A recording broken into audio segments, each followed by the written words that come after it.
Bonjour à tous et bienvenue pour ce webinaire. Est-ce que vous me voyez bien? Est-ce que vous m'entendez bien?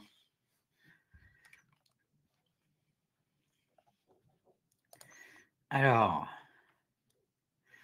je vois qu'il y a beaucoup de monde qui est en train d'arriver. Et a priori, on est tout bon. Eh bien, sublime. Top. Donc, bonjour à tous. Je suis ravi de vous accueillir pour ce webinaire.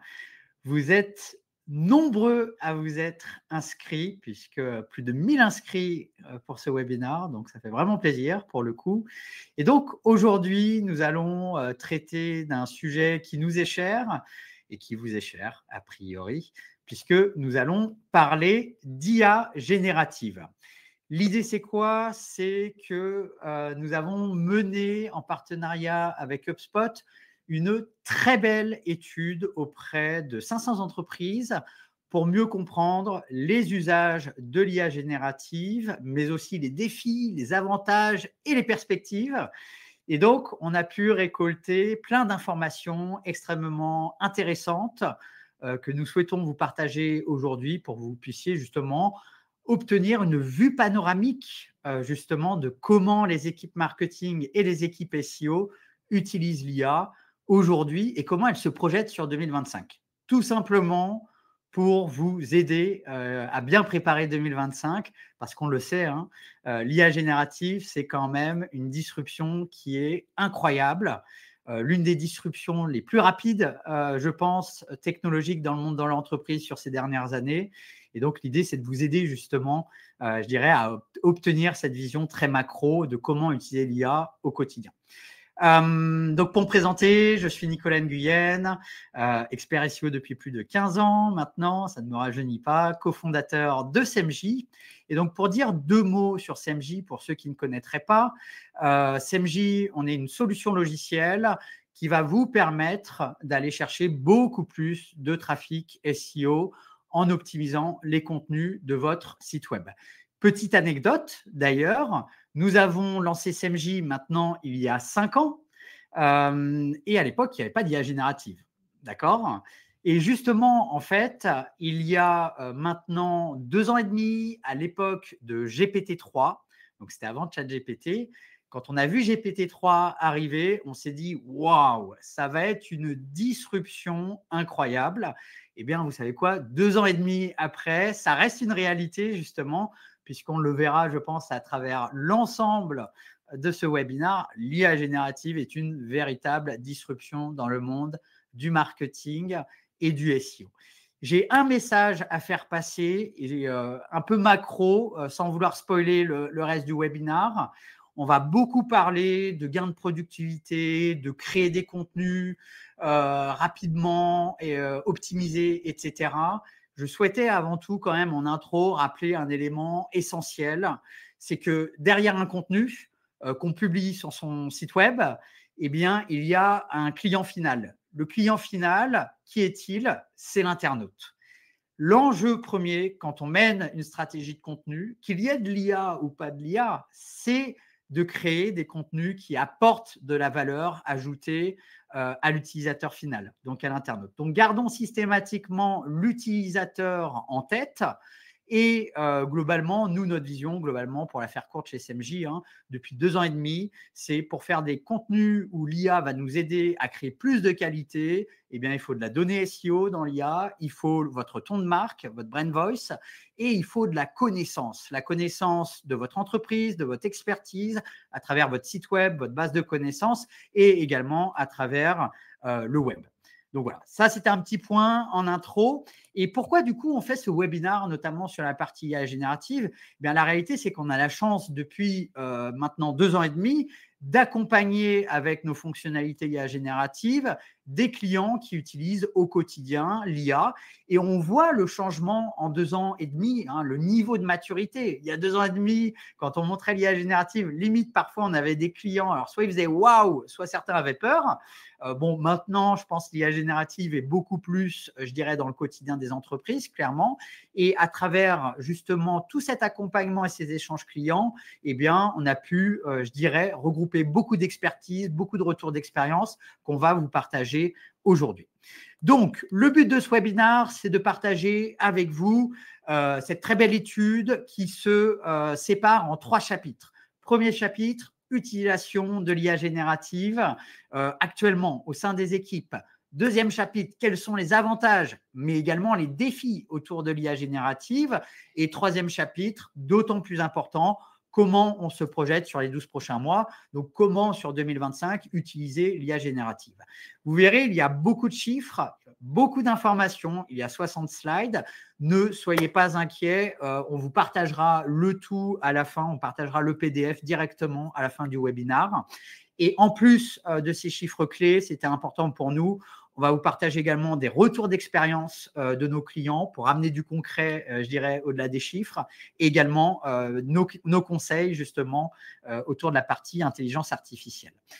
Autre point à avoir en tête, c'est probablement une des premières fois qu'on fait ça. Sachez que c'est un webinaire qui sera en 2 parties. Ici, aujourd'hui, la première partie, c'est comment on vous donne une vue d'ensemble, une vue panoramique sur l'IA générative. Et deuxième webinaire, vous pouvez directement, je dirais, le noter dans vos agendas. C'est le 10 décembre. On rentrera, je dirais, on nous soulèvera le capot, on rentrera dans du concret. Et là, on prendra 10 cas concrets, 10 cas d'usage et on vous montrera pas à pas comment, selon nous, il faut utiliser l'IA générative dans une stratégie de contenu SEO. Vraiment du pas à pas, du concret. Pourquoi ? Pour vous permettre justement d'adapter vos process 2025 pour que 2025, ce soit une année où vous explosez vos objectifs et la performance globalement. Donc voilà, vous pouvez enregistrer directement la date, hein, c'est le 10 décembre pour la deuxième partie. Si on se concentre maintenant sur cette première partie où on va justement regarder comment l'IA générative est utilisée au sein des entreprises. Avant de commencer, je vous propose un premier sondage. Première question. Normalement, vous allez avoir la question qui va arriver. Il y a 2 ans, donc il y a 2 ans, on était le 19 novembre 2024, donc c'était avant le lancement de ChatGPT. Est-ce que vous utilisiez déjà l'IA générative? Alors, je vous laisse répondre à la question. Donc, globalement, qu'est-ce qu'on peut voir dans le résultat du sondage? Eh bien, en gros, 90% des personnes n'utilisaient pas l'IA générative avant ChatGPT, globalement. Et maintenant, je vous propose la deuxième question. C'est aujourd'hui, est-ce que vous utilisez l'IA générative? Alors, normalement, vous allez avoir la question sondage qui apparaît avec les résultats. Donc, aujourd'hui, est-ce que vous utilisez l'IA générative?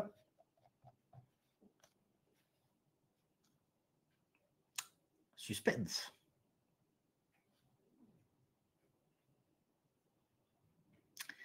Alors, on a peut-être un petit… ah, bon, voilà, ça y est, la donnée est en train de se mettre à jour. C'est sondage temps réel, hein, on se croirait presque sur TF1, c'est dingue.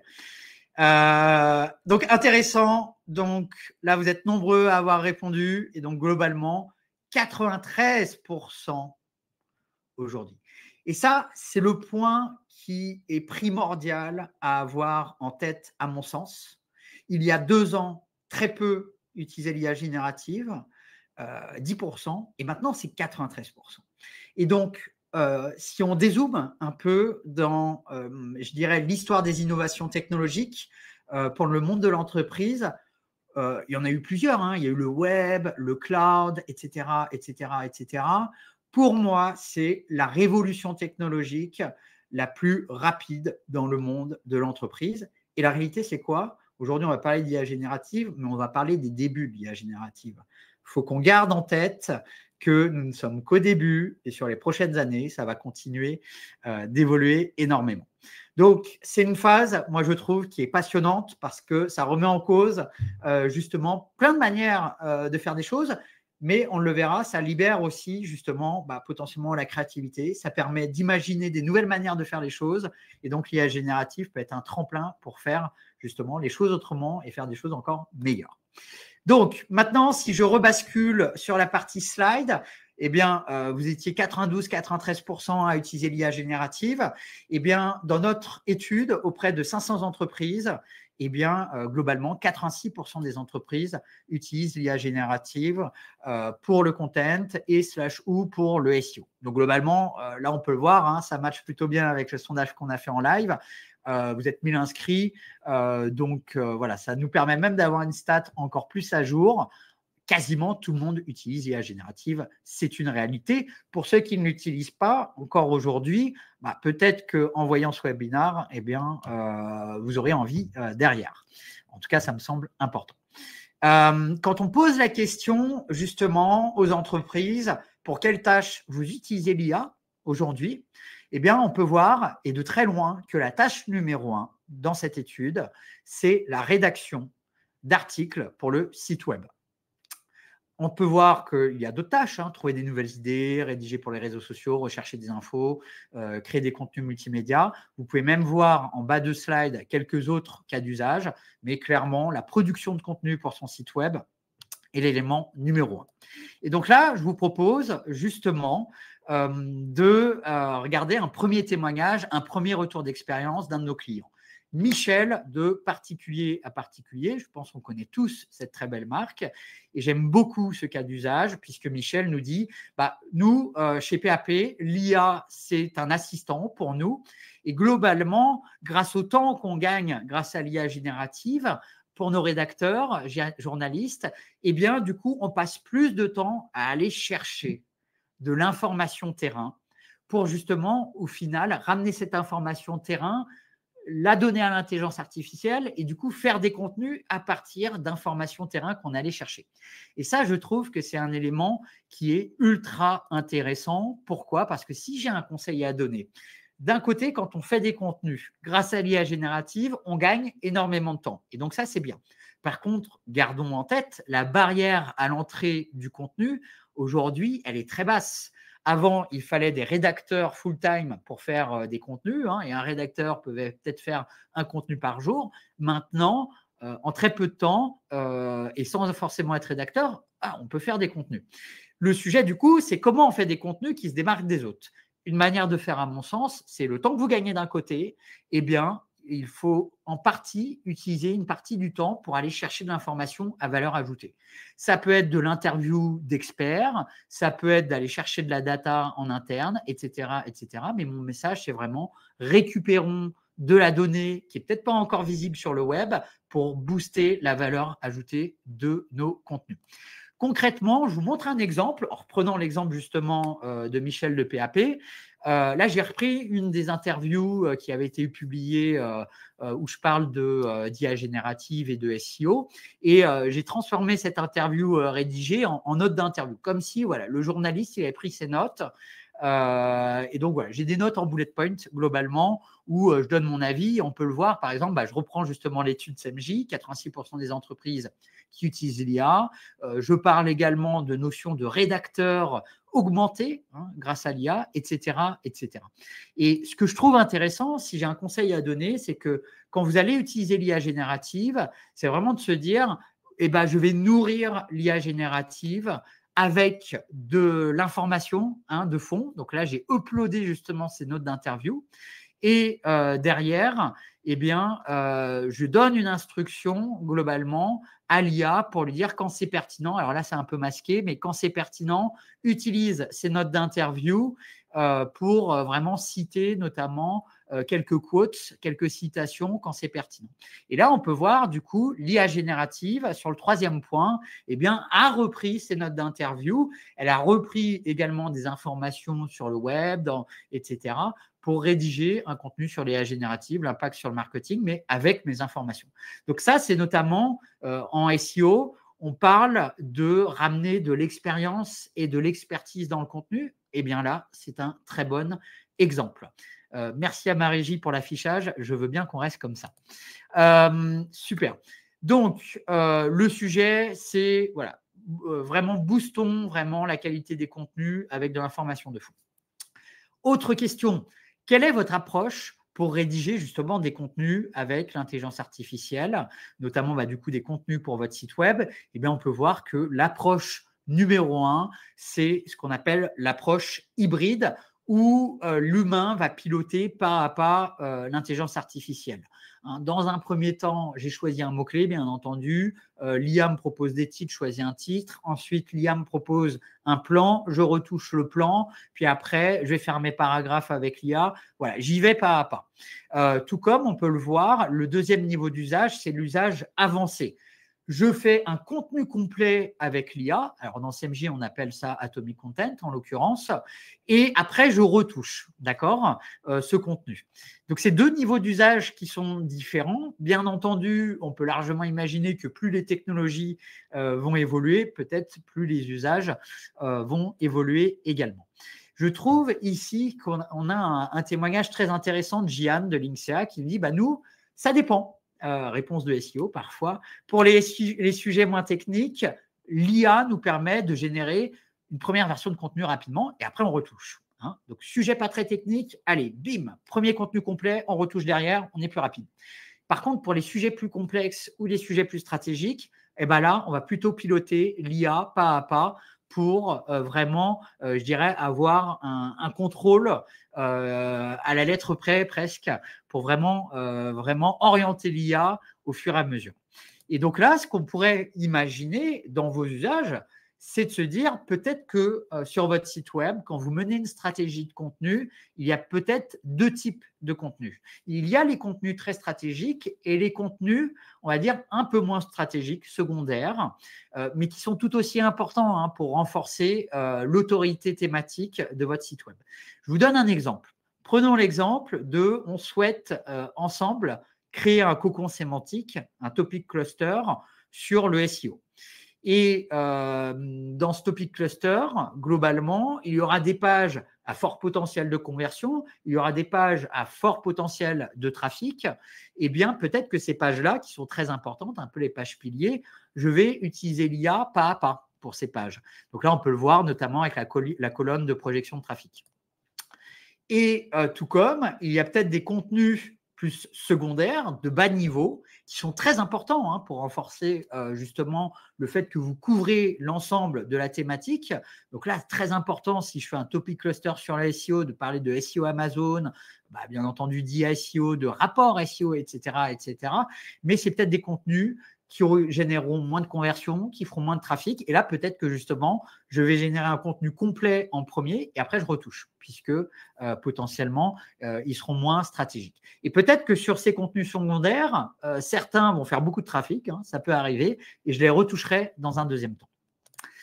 Ensuite, si on passe justement à la question, quels sont les chatbots que vous utilisez globalement, question choix multiples. Alors, sans grande surprise, on a ChatGPT qui est de très loin le premier chatbot.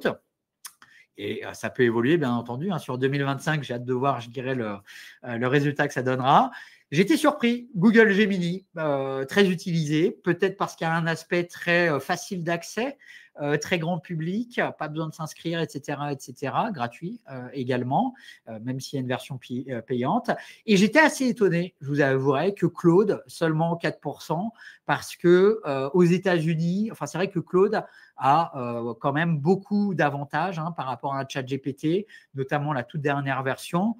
Nous, par exemple, chez CMJ, sachez qu'on utilise dans nos technos un mix de Claude et de ChatGPT. Mais pour avoir une belle plume et avoir des contenus qui suivent bien des instructions très complexes, Claude, potentiellement, est plus puissant. Je vous donne un exemple. Nous, quand on génère avec l'IA un paragraphe, juste un paragraphe, on a notre prompt, c'est 50 pages de Google Doc. Et la réalité, c'est que ChatGPT, les derniers modèles, c'est pas fifou pour ce genre de besoin, alors que Claude est très très fort à ce niveau-là. Et ça, c'est un autre apprentissage. C'est selon votre cas d'usage, un LLM peut être meilleur qu'un autre. Voilà. Et tout comme ça peut évoluer dans le temps, bien entendu, dès lors qu'il y a des nouveaux modèles. Retour d'expérience de Marianne, que je trouve très intéressant. où Marianne nous dit, nous, on avait un problème, c'est il y a un concurrent, tout d'un coup, sur les noms d'écoles, qui est une source de trafic importante, on a un concurrent globalement qui a pris des parts de marché sur les noms d'écoles. Et donc, le problème sur le site de l'étudiant, c'est il y a plein d'écoles, plein de pages d'écoles. Compliqué de faire du contenu humain sur 3000 pages. Mais par contre, on avait énormément de données en interne dans un fichier Excel, un fichier CSV, avec plein de données intéressantes. Et donc, en utilisant l'intelligence artificielle, eh bien, justement, on a nourri l'intelligence artificielle de ces données intéressantes. Et du coup, nos pages écoles, qui étaient en termes de contenu pas très intéressantes pour l'utilisateur, eh bien, on a pu créer un contenu intéressant pour l'utilisateur, et ça sur des milliers de pages. Et ça, je trouve que c'est un sujet qui est ultra intéressant, et je ne peux que vous inviter à bien y réfléchir sur 2025. C'est qu'en fait, en interne, pour toute entreprise, c'est quoi globalement la valeur d'une entreprise? C'est notamment son expertise et ses connaissances. Okay, pour toute entreprise. Et cette expertise, ces connaissances, vous avez plein de fichiers en interne. Mais si demain, je vous dis, mais attendez, cette connaissance interne et cette expertise interne, là, grâce à l'IA, vous pouvez en faire un vecteur d'acquisition, de trafic, de notoriété, de conversion. Ça veut dire quoi? Ça veut dire mon fichier CSV annuaire école, mes plaquettes d'école, en fait, je les nourris, je les mets dans l'IA, comme ça, derrière, on peut créer 10 fois plus de contenu à partir de notre expertise. Je vous donne un autre exemple. Par exemple, chez SEMJ, toutes les 2 semaines, il y a un petit déj autour du SEO, du content, c'est en interne, c'est en visio, où nos experts partagent les dernières nouveautés à voir. Voilà, pareil, c'est l'expertise interne, mais qui mérite d'être transformée en article de blog pour aller chercher plus de trafic. Donc ça, pour moi, gros sujet, notamment pour 2025, nourrir l'IA de vos connaissances. Maintenant, je vous propose, c'est qu'on passe aux avantages et aux défis face à l'IA. Parce que l'IA, c'est bien pour plein de choses, mais il y a aussi des défis. Il faut qu'on en soit conscient. Mais commençons par les points positifs, notamment quel est le bénéfice premier que vous recherchez en utilisant l'IA générative dans une équipe marketing, une équipe content, une équipe SEO. Bénéfice numéro 1 qui est ex aequo, quasiment, gain de productivité, bien entendu, et aide à la créativité. Et ça, je trouve que c'est un sujet qui est extrêmement intéressant. Je pense que dans une équipe, notamment marketing content, on a tous, à un moment donné, un peu le syndrome de la page blanche. C'est-à-dire, on doit faire un contenu sur une thématique, sur un sujet donné, mais tout de suite, c'est par quoi je commence. Et ça, je trouve, c'est génial pour libérer la créativité, obtenir des idées grâce à l'intelligence artificielle. Je vous donne un autre exemple qui est ultra récent, il date de ce week-end. Peut-être dans l'audience, et ça m'intéresse d'avoir votre retour. Moi, j'ai passé une partie de mon week-end à tester une IA générative qui est incroyable. Alors, elle peut être utilisée pour le marketing, mais c'est une IA générative tech. Elle s'appelle Bolt, B-O-L-T. Elle permet, en chattant avec l'IA, de créer une application web très rapidement. En gros, elle remplace, elle fait du code globalement et elle permet de faire des apps. Et je trouve que c'est ultra puissant puisqu'on est en train de dire, OK, j'ai plus besoin de maîtriser la technique de la tech, la technique de la rédaction, la technique du copywriting. J'ai juste besoin d'avoir des idées. Alors, bien entendu, il vaut mieux avoir quand même la technique après pour affiner. Mais je trouve que globalement, l'IA permet à des gens qui ont des idées et pas forcément, qui se freinaient par rapport à la technicité de la compétence, de faire des très belles choses. Bref, je reviens au sujet équipe marketing, équipe content. Globalement, par exemple, là, on a Jonathan de Zephyr qui nous dit nous, l'IA est devenue un outil quotidien et grâce à l'IA, en fait, peut-être qu'avant, on avait du mal à maintenir une production régulière de contenu. Ça, je rappelle, en stratégie de contenu SEO, une des clés de voûte, c'est de réussir à se fixer un nombre de contenus qu'on produit chaque mois. Okay, en dessous de 4, bof. Vaut mieux viser 10. Pour moi, c'est un peu le minimum. Tout comme nous, on a des clients qui font 100, 200 par mois. Mais déjà, 10, 15, 20, on commence à être pas mal pour aller chercher de la croissance. Et grâce à l'IA, c'est possible, en fait, très clairement. Et je trouve aussi intéressant, Jonathan nous dit, par contre, nous, on a un domaine ultra réglementé, donc c'est super important qu'on relise bien les contenus, qu'on fasse attention, que l'IA ne fasse pas d'hallucinations, ne dise pas globalement des informations négatives et fausses. Et ça, c'est un point qui me paraît ultra important. Ayons-le bien en tête, le risque numéro 1 de l'IA générative, dès lors qu'elle n'a pas les connaissances nécessaires, donc dès lors qu'on ne lui a pas fourni vraiment du knowledge, eh bien, le risque numéro 1, c'est les hallucinations. C'est de donner des informations qui sont fausses. Donc, soyez très vigilants parce que l'IA générative produit très vite, mais parfois, on peut se dire, ouais, elle produit tellement vite que derrière, je ne vais pas trop vérifier l'information. Mais il faut.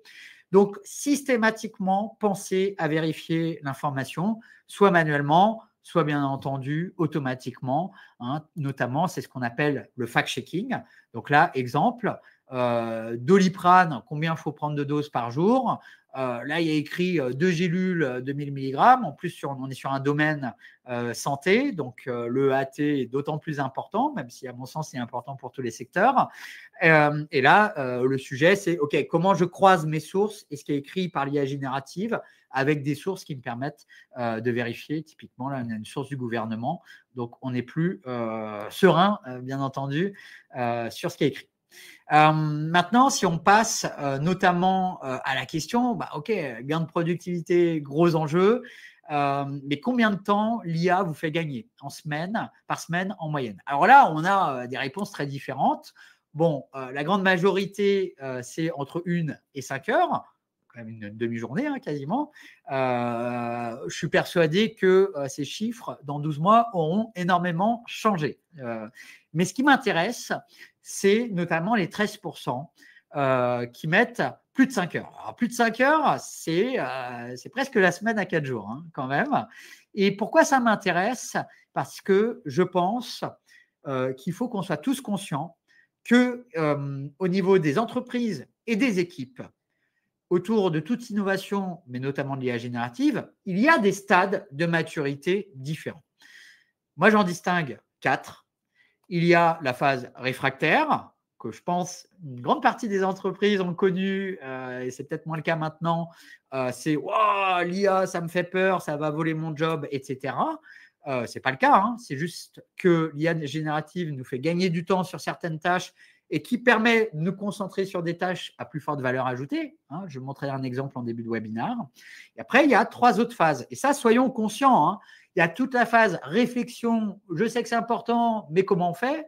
La phase d'exploration qui est, OK, là, on met les mains dans le cambouis, on y va, on lance des projets pilotes, on mesure à quel moment donné c'est mieux, à quel moment donné c'est moins bien. L'IA générative, selon de laquelle manière on l'utilise, ça peut… moi, j'ai vu plein de boîtes dire « je fais plein d'IA générative ». On regardait la qualité des contenus, c'était catastrophe. On va dire « surtout pas comme ça ».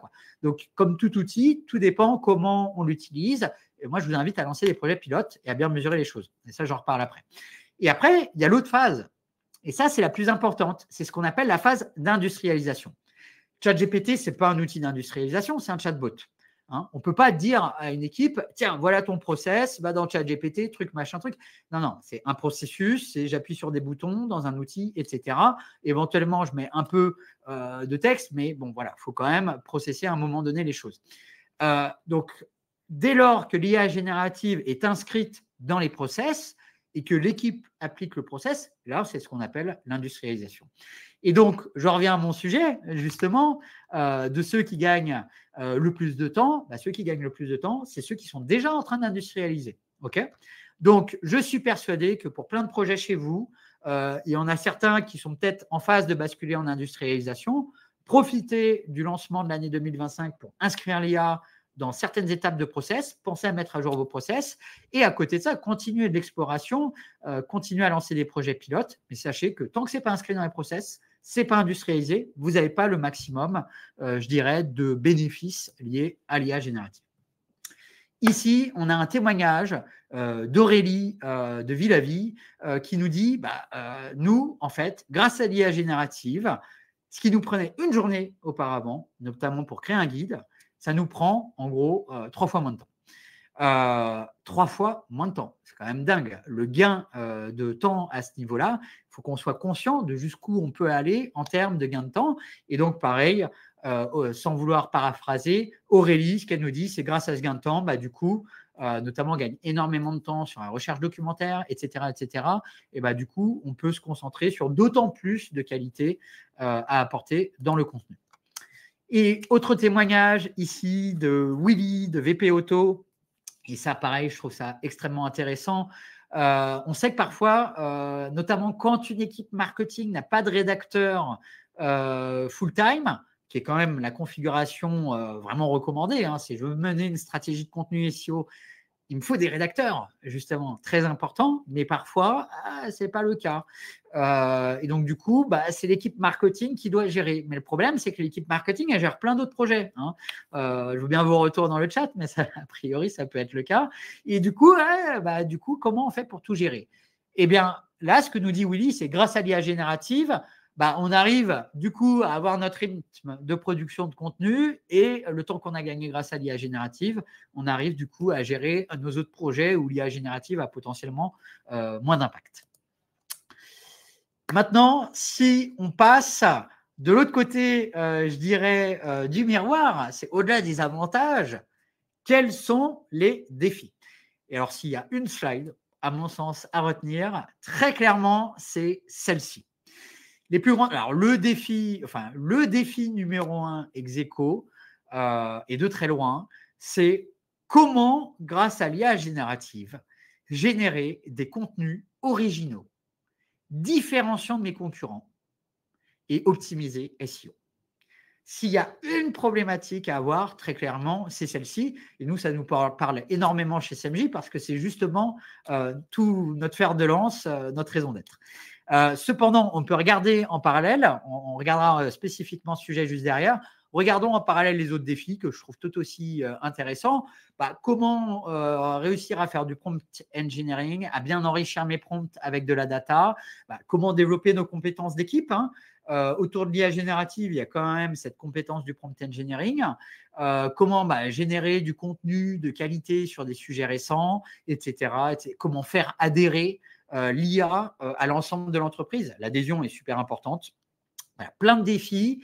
Cette slide, elle est très importante. L'IA générative, c'est pas parce qu'on a l'outil que derrière, tout se passe bien. Il faut bien l'utiliser, il faut réussir à embarquer les équipes, etc. etc. Ici, je partage avec vous le retour d'expérience d'Alexandra de Demersbone que je trouve extrêmement intéressant. Elle dit, nous, notre enjeu, en fait, autour de l'IA générative, alors ChatGPT, c'est génial, mais on a alors à la fois des enjeux SEO, mais aussi des enjeux que l'IA reprenne notre style d'écriture. Une marque, elle a bien entendu une charte graphique, mais aussi une charte éditoriale, et surtout, elle a un ton de marque, elle a une personnalité qui est très importante. Comment on fait pour que l'IA générative produise des contenus qui reprennent notre style d'écriture, notre ton de marque, tout en étant optimisé SEO, bien entendu. Et aussi, moi, en tant que rédacteur, parfois, j'ai envie de piloter l'IA, de dire, tiens, je veux absolument que tu dises ça, que tu dis ça, que tu dis ça. C'est de donner son expertise aussi en tant que rédacteur, donner son angle de contenu. Très important, à mon sens, à ce niveau-là. Justement, parlons-en du coup. ChatGPT, outil formidable, moi perso, j'utilise tous les jours. Il y a un point à avoir en tête. ChatGPT, il y a des forces, mais il y a aussi des faiblesses. Alors ChatGPT, les LLM de manière générale, peu importe lequel. Prenons un exemple. Imaginons ensemble, on doit rédiger un article, on est journaliste chez Numérama, et on doit rédiger un article sur l'Apple Vision Pro. Si vous mettez dans ChatGPT rédige une introduction sur l'Apple Vision Pro, on a un texte. Et là, on pourrait dire, ouais, il n'est pas trop mal, il est bien. La réalité, c'est qu'après, en fait, il n'est pas très bien ce texte, mais quand même, il passe. Pourquoi il n'est pas très bien? Parce qu'il y a zéro détail. On sent que là, l'IA, elle brode un peu. Il n'y a pas, par exemple, il n'y a pas les avantages technologiques de l'Apple Vision Pro, le nombre de pixels par écran, etc., la dernière puce, etc. Mais ce n'est pas grave. Admettons, il passe. C'est quoi le problème de ChatGPT? C'est que si un autre utilisateur génère un autre texte, et moi je vous invite à faire le test, hein, donc là j'ai lancé un autre thread dans ChatGPT, un thread à part, je lui dis génère-moi, pareil, rédige-moi une intro. Et quand je compare ces deux introductions, c'est quoi le problème? Elles se ressemblent goutte pour goutte, quoi. Il y a pour moi en rouge globalement ce que j'appelle de l'exact duplicate, et en jaune je surligne ce que j'appelle le near duplicate content, ce qu'on appelle le near duplicate content. Mais globalement, profondément, cette intro, elle veut dire la même chose, c'est juste qu'elle utilise des mots un peu synonymes dans des ordres différents, mais le sens profond de cette intro, c'est la même chose. Et ça veut dire quoi? Ça veut dire que si demain, tous les médias, par exemple, utilisent ChatGPT avec la même intro, on est foutu. C'est les mêmes contenus. Alors, d'un point de vue SEO, duplicate, mais au-delà du SEO, c'est d'un point de vue stratégie content, vous ne vous différenciez pas, vous n'apportez pas de valeur. Et créer des contenus qui n'apportent pas de valeur à l'audience, a priori, ce n'est pas une stratégie gagnante. Donc ça, soyons très vigilants. Alors bien entendu, je prends un exemple bête et méchant, rédige une intro. Après, si vous mettez un prompt de 50 pages, je ne dis pas. C'est juste qu'après, mettre des prompts de 50 pages dans le ChatGPT, ça peut prendre du temps. Donc, moi, mon conseil, et en plus, je sais que là, il y a de nombreux clients qui sont présents dans le webinar, extrêmement important, je le dis à nos clients, je le dis à tous, si vous utilisez d'autres outils IA, c'est mettez votre brain voice, votre ton de marque dans votre intelligence artificielle. C'est la clé de voûte. Nous, sur tous ces derniers mois, on rencontre beaucoup, on a beaucoup de clients et beaucoup de prospects, et c'est la question numéro 1. Comment on crée des contenus qui se différencient? Ça passe déjà par votre ton de marque. D'accord? Le fait d'avoir un contenu qui n'est pas un contenu IA, qui est un contenu certes augmenté et accéléré par l'IA, mais en fait qui reproduit votre ton de marque. C'est la clé de voûte. OK? Et donc, je vous montre concrètement qu'est-ce que ça veut dire. Donc là, je reprends mon cas d'usage où on est tous chez Numérama, on est journaliste, on s'appelle Michel Beck. Alors, Michel Beck, vous le connaissez sûrement, il donne des conférences, il est CSM chez SMJ, et en fait, pour info, il était journaliste chez Numérama. Et donc, on a pris ces articles globalement, et donc, on fournit des articles existants à l'IA, ça peut être dans ChatGPT, ça peut être dans SMJ. Après, l'enjeu, c'est qu'il soit optimisé SEO. Derrière, deuxième étape, on donne un angle de contenu, on donne son avis. Donc là, par exemple, moi, Michel Beck, je dis Apple Vision Pro, super qualité visuelle, mais ça manque quand même d'applications dédiées, c'est très cher. Donc plutôt pour les early adopters, l'Apple Vision Pro, parce qu'en face, pour le grand public, il y a quand même le MetaQuest qui est 8 fois moins cher, quoi, globalement. Et donc là, on regarde en point 3, globalement, l'introduction, et ça n'a rien à voir avec du ChatGPT. C'est vraiment un contenu où, c'est un contenu accéléré par l'IA, mais c'est un contenu humain avant tout qui a une essence, qui incarne un avis et qui incarne également un ton de marque. OK ? Très important, cette partie-là. Sachez que globalement, moi, je suis persuadé dans 12 mois, les internautes seront très habitués à détecter ça, c'est un contenu IA, ça, c'est pas un contenu IA. On le fait déjà tous avec les images. On est d'accord, vous voyez tous des images, on dit ça serait pas l'IA. Avec le texte, c'est pareil. C'est pareil. Donc, il faut se démarquer. Ne tombons pas dans les contenus IA, je dirais, basiques. Soyons vigilants. Ensuite, passons à la question comment allons-nous et allez-vous monter en compétence sur l'IA? Premier sujet, la veille de contenu, clairement. Alors, c'est vrai, moi, je vous le dis, moi, je passe 1 heure par jour à faire de la veille. Et bon, je sais très bien que clairement, tout le monde ne peut pas faire 1 heure de veille par jour. Il se passe tellement de choses autour de l'IA, c'est incroyable. Donc, il faut quand même faire de la veille, mais peut-être de la veille qui condense, qui synthétise, peut-être un peu comme aujourd'hui. Deuxième canal, suivi d'événements en ligne, ça tombe bien, c'est ce qu'on fait aujourd'hui. Et après, il y a les communautés, etc., etc. Les ateliers internes, très importants. Et assez étonnamment, là, on peut voir en bas, formation payante. Moi, je vous avouerai, formation payante, je recommande. Je recommande, pourquoi? Parce que quand on paye une formation, déjà, ça veut dire que on a envie qu'il y ait un retour sur investissement, hein. Vous savez, des fois, souvent on dit ce qui est gratuit, ça a assez peu de valeur. Et voilà, quand on investit, on a vraiment envie que ça marche, quoi, globalement. Donc voilà, moi j'aurais tendance à recommander ça. Puis les gens qui donnent des formations externes, en théorie, vu qu'ils en donnent plein, ils ont quand même une expertise assez incroyable. Donc là, on a justement un témoignage de Noélie Télescope qui dit, nous, on a fait une formation de jours, en plus, qui donnait envie, hein, je pense que c'est aussi ça l'enjeu, en plus avec validation des acquis. Moi, ça, je trouve ça vraiment très bien, quoi.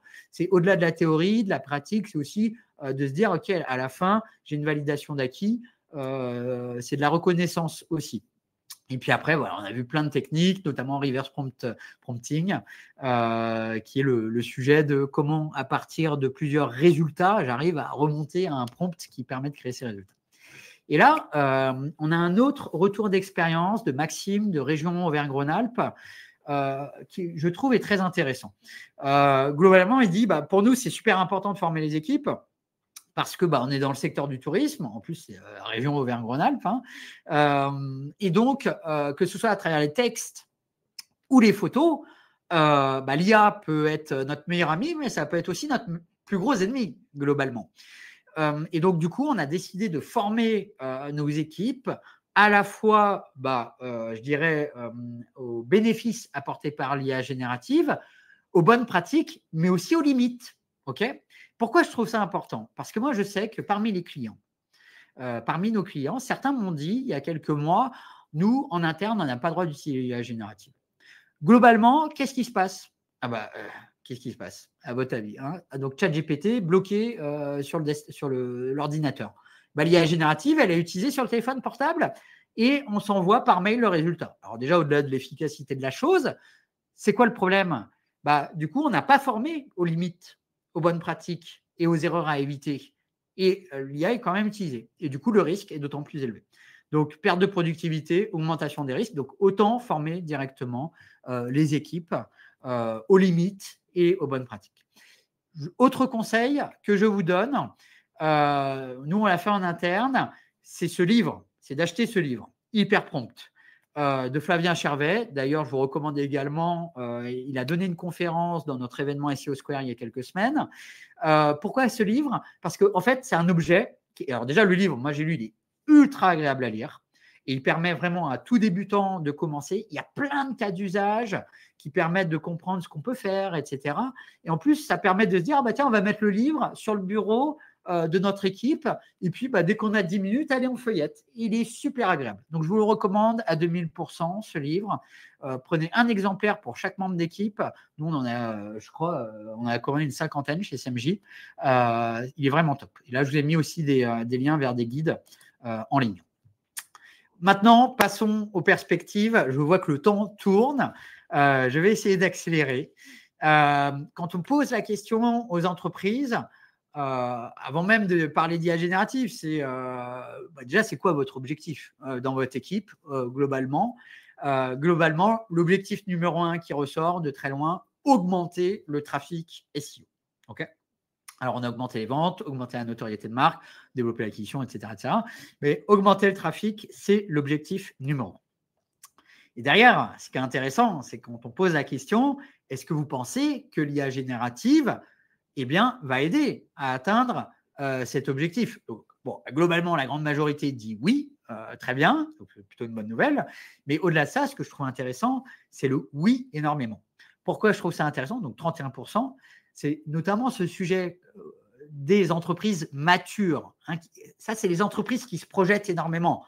Ils sont déjà en train de se dire, dans les 12 prochains mois, l'IA générative, on va l'utiliser là, dans nos processus. Et là, on va réussir à faire un scale-up du coup de trafic SEO. C'est ça qu'elles sont en train de dire, ces entreprises.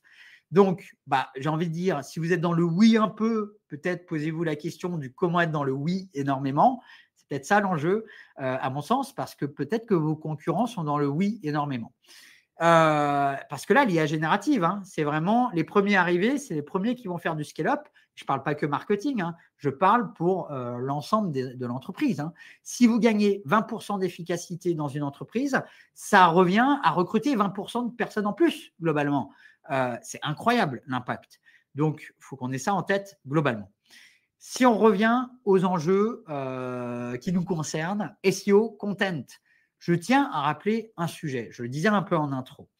Mais que ce soit IA générative ou pas IA générative, rappelons-nous de 2 points. Premier point, sur votre trafic, sur votre site web, quelle est la source numéro 1 de trafic? C'est le SEO, 53%. Deuxième, donc vous faites bien de créer des contenus pour aller chercher du trafic SEO. Mais je tiens à rappeler, ça c'est une stat qu'on partage, mais même avant l'arrivée de l'IA générative, c'est une stat à Ahrefs, il y a seulement 4% des pages web qui se positionnent sur Google et captent du trafic. Vous faites 100 contenus, seulement 4% potentiellement se positionnent sur Google. Donc, qu'il y ait IA générative ou pas IA générative, je vous le rappelle, pensez à faire des contenus de qualité pour votre audience et qui sont optimisés SEO. C'est la clé de voûte, IA générative ou pas IA générative. Ça reste la priorité number one.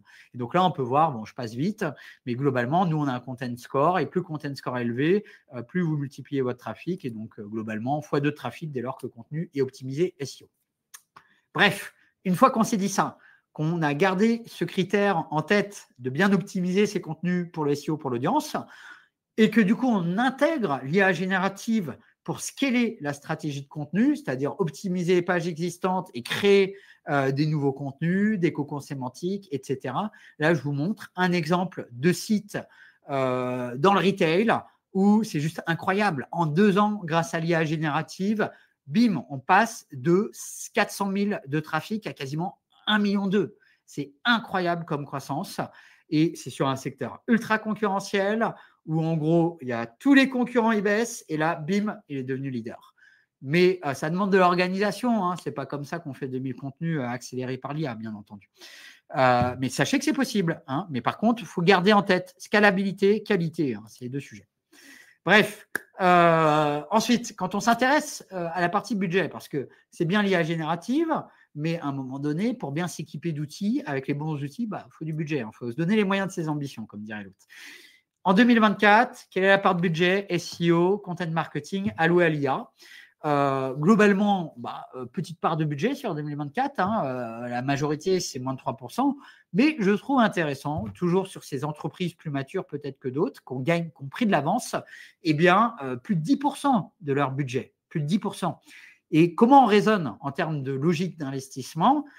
Si je rends mon équipe 20% plus efficace, ça vaut le coup d'investir 10%. On est d'accord. Donc, je pense que c'est ce type de raisonnement qui est important à avoir. Et donc, c'est aussi, s'il y a besoin de se convaincre en interne, lancer des projets pilotes, mesurer les choses peuvent aider. Ensuite, quand on pose la question, du coup, sur les 12 prochains mois, qu'est-ce que ça donne? Eh bien, globalement, c'est la loi de Pareto, hein, quasiment 80% des entreprises sur 2025 vont augmenter leur budget IA. Et par exemple, il y a des études internationales type Gartner pour le marketing, même qui constatent que par rapport au climat économique dans le monde, notamment dans le monde, on a même les budgets marketing qui perdent un petit pourcentage d'investissement, hein, donc c'est-à-dire potentiellement budget marketing qui réduisent pour certains secteurs, mais par contre, ça réduit le budget global, mais le budget IA générative marketing, lui, il explose, il augmente. Okay ? Faire plus avec moins. C'est un peu ça le résumé de cette étude Gartner. Je vous invite à aller la voir. Elle est très, très, très intéressante. Donc, l'IA générative est vraiment un levier incroyable à ce niveau-là. Chose que je trouve très intéressante, Marianne, qui faisait son premier retour sur l'utilisation de l'IA pour vraiment, à partir des données internes, réussir à faire plein de contenus de type présentation d'école, et bien là, en fait, c'était un projet pilote et en plus, c'était dans une entreprise où il y avait peut-être quelques de réticence côté direction. Et bien grâce à ce premier projet pilote qui a super bien marché, là, la direction a dit « Ah ouais, incroyable, on y va ». Voilà. Des fois, il faut savoir, en fait, lancer des projets pilotes pour convaincre sa direction. Par projet pilote, qu'est-ce que j'entends? J'entends, par exemple, tiens, aujourd'hui, voilà comment on fait, c'est l'approche numéro 1, on rédige, par exemple, sans IA ou avec un chatbot, et peut-être qu'il y a d'autres approches, par exemple, il y a une approche avec tel outil, une approche avec tel autre outil. Par contre, il faut vraiment mesurer toute la chaîne. C'est-à-dire, on ne va pas mesurer juste, ah, regardez, j'ai fait ma première version de contenu en 1 minute. Ouais, mais si on met 5 heures à retoucher le contenu derrière, ou si l'équipe édito derrière dit, ah non, non, mais on ne publie pas ça, bah, ça ne marche pas. Hein, donc, il faut mesurer le temps que prend toute la chaîne. Il faut mesurer la qualité éditoriale. Est-ce que le contenu est pertinent? Est-ce que le contenu, bah, bien entendu, est optimisé SEO? Et est-ce que le contenu, il apporte de la valeur ajoutée à mon audience? Et tout ça, ça prend combien de temps? Voilà. Mesurer, lancer des projets pilotes pour derrière faire les choix. Voilà, très important. Ensuite, quand on pose la question, quel type d'IA générative vous allez utiliser, notamment sur 2025? Bon, sans conteste, les chatbots, 84%, même je pense un peu plus du coup, plutôt 90%. Bah, voilà, les chatbots, c'est à utiliser au maximum. Surprise, je vous avouerai, génération de contenu SEO, 50%. Bah, tant mieux pour nous, j'ai envie de dire. Donc, si vous n'êtes pas encore client CMJ, c'est peut-être l'occasion pour 2025. Mais ce qui m'a surpris, au-delà de l'auto-promo, c'est génération d'images et génération de vidéos. Pourquoi ça me surprend? Parce que, alors moi, j'adore génération d'images, génération de vidéos, mais je ne pensais pas que dans le monde de l'entreprise, on se projetait déjà à se dire, notamment quand on est dans une grosse entreprise, grand compte, etc., potentiellement, ah ouais, on va faire de la génération d'images et de la génération de vidéos. Donc, très intéressant. Et je pense, je vous le dis, 2025, alors il va se passer plein de choses en IA générative en 2025, les agents IA notamment, mais génération d'images, génération de vidéos, ça va continuer à grimper très clairement. Donc, à suivre, tendance à suivre de très près. Et ensuite, quand on pose la question, quelles tâches vous souhaitez automatiser grâce à l'IA sur les mois à venir, au-delà de la création de contenu, de la recherche de nouvelles idées, qui est déjà un acquis, j'ai envie de dire, je trouve intéressant comment j'optimise mes contenus existants, comment je trouve des nouvelles idées de mots-clés, comment je crée facilement des cocons sémantiques. Alors, je vais donner quelques pistes, même si j'en donnerai beaucoup plus dans le deuxième webinaire en décembre sur ces sujets-là. Mais je trouve, avant de donner ces pistes, c'est notamment, alors je reviens à la slide précédente, vous voyez en bas, je trouve il y a aussi des sujets intéressants parce qu'on parle beaucoup de l'IA générative pour créer du contenu. Mais l'IA générative, ça ne sert pas qu'à créer du contenu, ça aide à plein d'autres choses et je vais vous montrer. Et donc là, on peut voir 30% disent je veux utiliser l'IA générative pour de l'analyse de données. Et je veux utiliser l'IA générative pour la veille concurrentielle. Moi, je trouve, pour des directions marketing, c'est super intéressant de se dire l'IA générative va nous aider à prendre des meilleures décisions plus rapidement, globalement.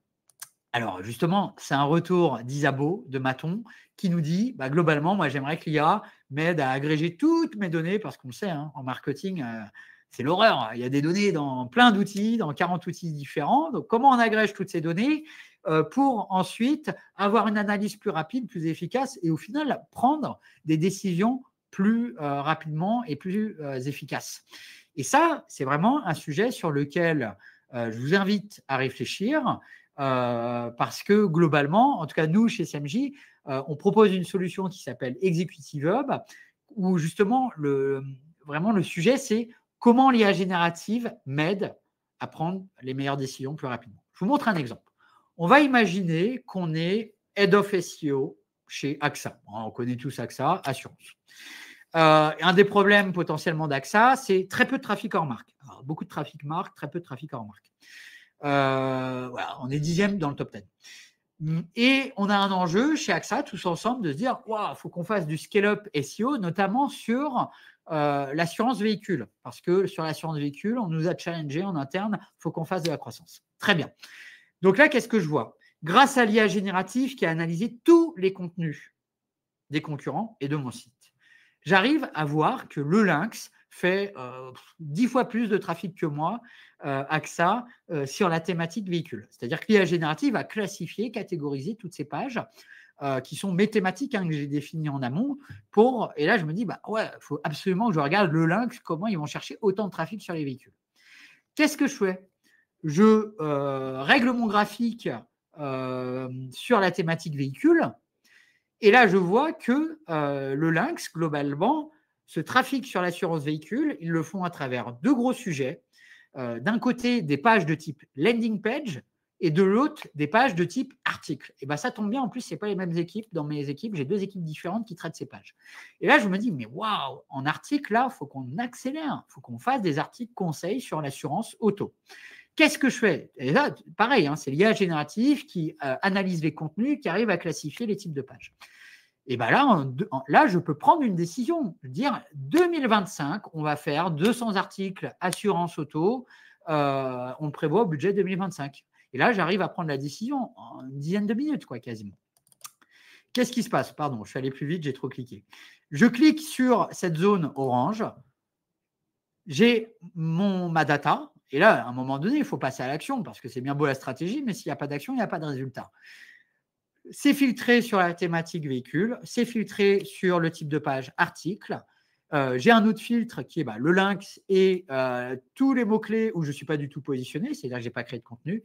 Et là, bim, j'ai mes 132 articles que je peux, où j'ai une position supérieure à 100, donc il faut que je crée des articles. Et bien là, en bulk, je pousse mes 132 articles dans le planning et là, l'équipe, elle n'a plus qu'à dérouler. Voilà. Grâce à l'IA générative, décision plus rapide, action plus efficace. Mon message, c'est quoi? C'est que l'IA générative, outil formidable pour de la production, de l'exécution, mais aussi outil formidable pour de l'analyse et de la prise de décision. Bref, je vous ai partagé énormément d'informations. S'il y a, selon moi, 3 points à retenir, c'est ces 3 points-là.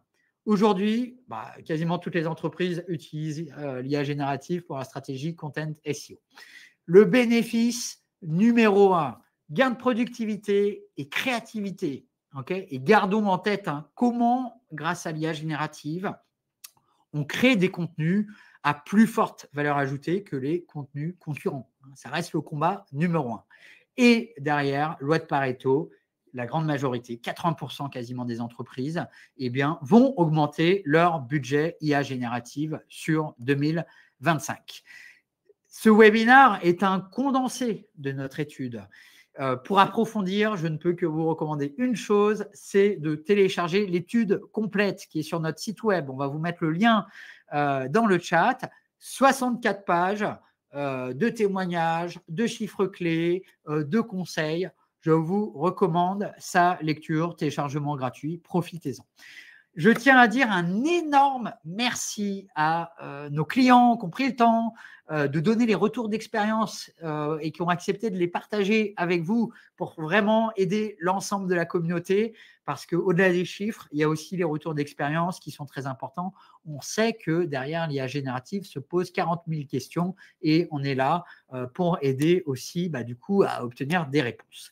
Pour rappel, du coup, deuxième webinaire, deuxième partie, très différent. Le 10 décembre, je vous montrerai 10 cas concrets en mode démo, utilisation de l'IA, comment on utilise l'IA sur des sujets spécifiques, sur des sujets de scalabilité, comment je crée un cocon sémantique 2 fois plus rapidement, comment je gère ma localisation de contenu pour ma stratégie multilingue, etc., etc., etc. J'ai des templates, j'ai des contenus avec des templates très personnalisés. Comment je fais pour retrouver cette personnalisation de template grâce à l'IA, etc., etc., etc. Bref, c'est vraiment un webinar must-have. Donc, notez-le, 10 décembre, ça promet. Voilà. J'espère que déjà, à travers cette première partie de webinaire, vous aurez eu plein d'insights intéressants pour vous aider à mieux aborder votre usage de l'IA générative sur 2025. Et j'ai un peu débordé sur le timing, mais je vous propose de répondre à vos questions. Donc, première question de Guillaume. Alors, si je la projette. Guillaume, quid de la possibilité de faire de l'optimisation en masse pour de la maintenance de contenu? C'est un excellent sujet, Guillaume. Derrière l'optimisation de contenu existant, moi je trouve, alors clairement, on va y avoir des fonctionnalités qui vont arriver là-dessus, c'est sûr. Moi je vous avouerai, chez SMG, on a déjà maquetté le sujet et maintenant il faut qu'on développe. Cependant, ayons en tête, derrière l'optimisation d'un contenu, je modifie un contenu existant. Tout l'enjeu, c'est d'éviter le risque de trop le modifier enfin de mal le modifier et que du coup, il perde sa performance existante. Donc, c'est plutôt comment je lui apporte de la valeur ajoutée. Technologiquement, du coup, ça demande vraiment à garantir que la technologie qui le fait, elle le fait bien. Donc, nous, c'est un sujet sur lequel on travaille. Par contre, c'est un sujet où on sait d'avance, où on va être très sharp sur la manière d'aborder la chose, parce que le pire, ce serait de mettre à jour plein de contenus existants et qu'il y ait des chutes de trafic. On est bien d'accord. Donc, sujet à ne pas prendre à la légère, très clairement, mais je pense que l'IA va nous aider. Question de Coraline. Quid de la propriété de nos données? Ne vaut-il mieux pas limiter la transmission des données à l'IA? Alors, là-dessus, j'ai un certain avis. J'ai un avis qui est relativement tranché, clivant peut-être. Mais voilà, je vais faire une analogie. À l'époque, quand il y avait potentiellement les débuts de Dropbox, de OneDrive, etc., les entreprises, où elles mettaient leurs fichiers? Elles mettaient des fichiers sur leur FTP. Okay. Ah oui, sécurité de la data, etc. Et c'est très important, hein, je suis d'accord, la sécurité de la data. C'est très important. Mais aujourd'hui, ils sont où les fichiers? Ils sont dans le cloud, hein, Google Drive, OneDrive, etc. Je veux dire, 80% des entreprises, les fichiers sont dans. Et est-ce qu'on se pose la question? Non, parce qu'on a confiance dans les solutions technologiques. Le problème de l'IA, c'est quoi? Il y a eu un énorme bad buzz, Samsung, clac, entraînement des datas, etc. Et c'est vrai que quand vous utilisez ChatGPT, de base, l'utilisation de ChatGPT, eh bien, il y a réentraînement de data. Ah ouais, ChatGPT, en effet. Mais dès lors que vous utilisez l'API, par exemple, les API, donc dès lors que vous utilisez des outils qui utilisent eux-mêmes des API, OpenAI, Claude et tout, il n'y a plus de sujet parce qu'il n'y a pas d'entraînement. Donc le sujet, c'est est-ce qu'il y a entraînement ou pas? Voilà. Toujours est-il, ce bad buzz autour de l'IA fait énormément de mal, je trouve. Dans ChatGPT, vous avez une option pour désactiver l'entraînement de données. Je vous invite à le faire. Toujours est-il. Autre question, ensuite, d'Aline. L'utilisation de l'IA peut être pénalisée pour Google s'il détecte que l'article a été fait avec l'IA. Peut-on quand même utiliser l'IA sans être pénalisé par Google? Comment faire? Merci d'avance. Alors ça, c'est vrai que c'est la grande question qu'on a souvent depuis 2 ans et demi. Et je vous avouerai, quand il y a eu le big buzz au lancement de ChatGPT, très rapidement, en fait, Google a pris position. Et pour Google, c'est pas simple. Accepter un peu le content shock 3.0 de l'IA générative, que voilà, il va y avoir beaucoup plus de contenu sur le web, ou dire non, on ne veut pas de contenu IA. Bon, ils ont tranché, mais ça fait maintenant 2 ans qu'ils ont tranché, non, 1 an et demi qu'ils ont tranché sur le fait que la guideline, c'est quoi? C'est peu importe IA ou pas IA, c'est un peu peu importe le comment du contenu. Ce qui compte, c'est le résultat. C'est est-ce que le contenu, il apporte de la valeur? Est-ce qu'il est de qualité pour l'internaute? Et moi, je suis totalement d'accord avec cette approche. Moi, demain, je suis internaute, je vois un contenu qui est un peu d'IA, beaucoup d'IA, qui est de l'humain ou ultra qualifié ou peu qualifié, peu importe, le sujet, c'est la qualité du contenu, en fait. Donc, c'est ça le positionnement aujourd'hui de Google, c'est faire des contenus de qualité. Par contre, on est d'accord, si on utilise l'IA de la mauvaise manière et en grande quantité, là, on augmente les risques du coup de faire des contenus de mauvaise qualité. Et là, ça devient dangereux par contre. Donc, il faut faire de la qualité. Ensuite, question de Jessica. S'il faut vérifier le contenu que l'IA nous transmet, cela n'est-il pas du temps perdu en plus? S'il faut vérifier le contenu que l'IA nous transmet. Oui, mais vérifier le contenu IA, pour moi, c'est l'enjeu numéro 1. C'est le gros problème de l'IA, c'est elle, sur n'importe quel sujet, elle aura un aplomb pour vous répondre qui est incroyable. Moi, j'ai des tonnes de screenshots, encore aujourd'hui, où je demandais à ChatGPT des choses et il y a des hallucinations, il y a des fausses informations. Donc, c'est le risque numéro 1 encore aujourd'hui. Et c'est tout l'enjeu, en fait, c'est de fournir du knowledge à l'IA pour qu'elle donne des informations vraies. Mais c'est aujourd'hui, ce qui bloque autour de l'IA, entre guillemets, le plus gros bloquant, c'est est-ce que la data est pertinente? C'est le plus gros sujet. D'où l'importance du fact-checking. Alors, formation payante, approfondie, laquelle recommandez-vous? Alors, je vous avouerai, je suis désolé, je vais être transparent, je n'en ai pas. Ah, mais si, excusez-moi. Hub Institute. Vous allez sur le site de Hub Institute. On a beaucoup de clients qui ont fait leur formation et très, très qualitative. Hub Institute, HUB Institute. Ensuite, Clémence, comment tu procèdes pour faire ta veille? Alors, globalement, d'un côté, j'ai Twitter, de l'autre côté, j'ai Reddit. LinkedIn, j'ai un peu de choses sur LinkedIn, mais LinkedIn, c'est un peu plus SEO content marketing. Mais alors, principalement Reddit et Twitter, globalement. Reddit, je vous recommande. Notamment, vous avez le groupe Singularity en anglais, qui est plutôt chouette, et OpenAI, etc. Donc, les deux. Ensuite, Clémence, si on devait payer une IA pour générer du contenu, laquelle conseillez-vous? Facile, SMJ. Ensuite, Marine, que pensez-vous de la partie IA Premium des plugins de WordPress SEO type Yoast? Alors déjà, ce que je peux dire, c'est que 80% des SEO vous recommanderont de ne pas utiliser Yoast pour du SEO. Donc après, je ne connais pas leur IA, mais voilà, je connais le retour. Yoast, c'est très bien. Enfin, c'est très bien. Non, c'est pas très bien en fait. Ça fausse. Yoast, c'est du mensonge de SEO à mon sens sur l'optimisation SEO des contenus, sauf sur quelques basiques sur les longueurs de titres, etc. Mais voilà, je ne recommande pas Yoast. Il y a des plugins bien meilleurs. Votre content score, vous le générez à quel outil? C'est notre propre algorithme propriétaire. C'est toute la magie de SMJ. ChatGPT et Gemini sont apparus dans les sources de trafic. Comment répondre, s'adapter, optimiser dans le sens? Très intéressante cette question. Donc, pour ceux qui ne sont pas au courant, en ce moment, il y a cette grande, il y a les phases de réflexion autour de Google Almighty. Demain, dans 1 an, 2 ans, 3 ans, est-ce que l'IA va changer les usages? Alors déjà au sein de Google, bien entendu, AI Overview, mais aussi à travers d'autres cas d'usage, c'est-à-dire peut-être que demain, je vais utiliser directement ChatGPT pour faire mes recherches, etc., etc. Et donc, notamment avec le lancement de SearchGPT, il y a aussi le site Perplexity qui est très bien. On peut peut-être imaginer que Google, il va falloir protéger ses parts de marché. Alors, je ne suis pas inquiet, je vous avouerai, quand on connaît la part de revenus de Google Ads, Google va tout faire pour se battre pour maintenir ses parts de marché.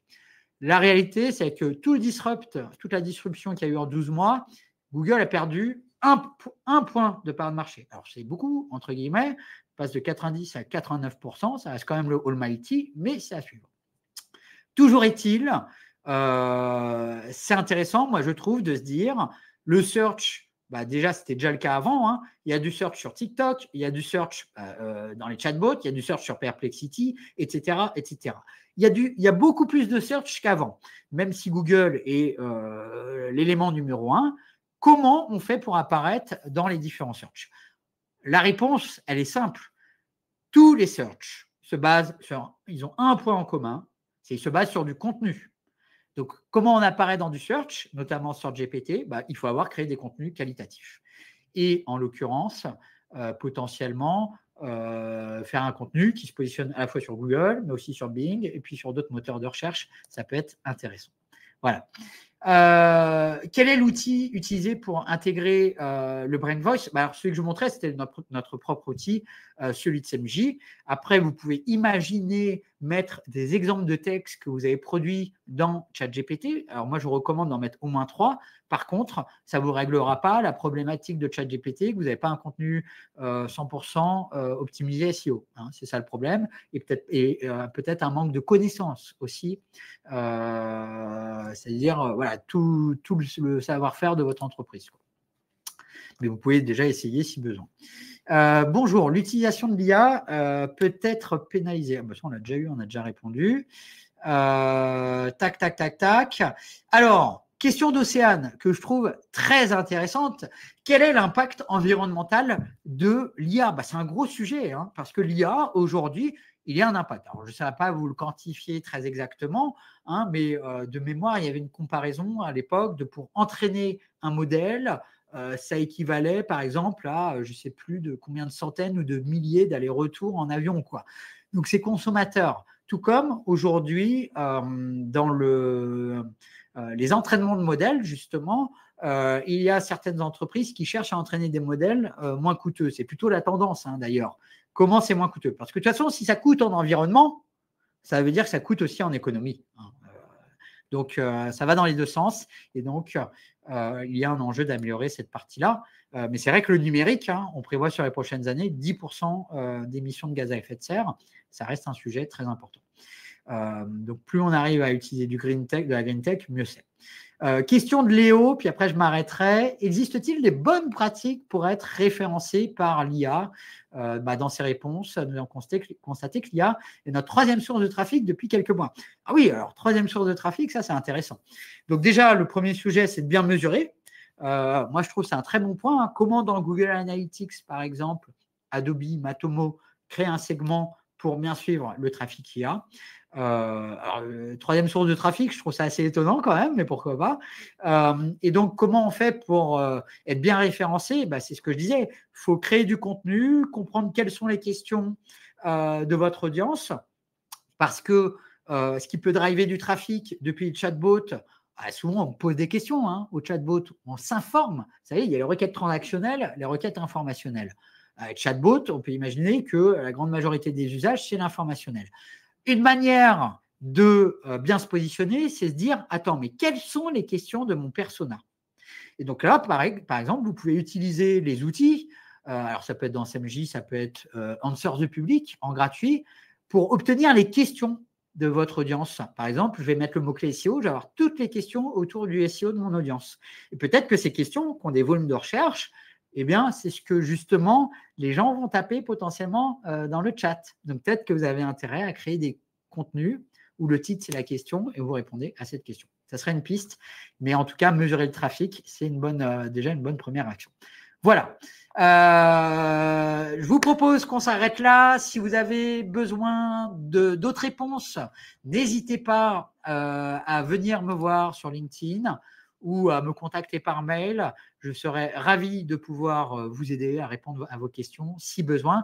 J'espère que ce webinaire vous aura apporté plein d'éléments de réponse. Et donc, pour rappel, hein, pour conclure, je vous donne rendez-vous le 10 décembre pour la deuxième partie où là, on prendra en main l'IA sur des processus très concrets. Voilà, merci à tous. J'espère que vous avez passé un bon moment et je vous souhaite une très bonne journée. Merci.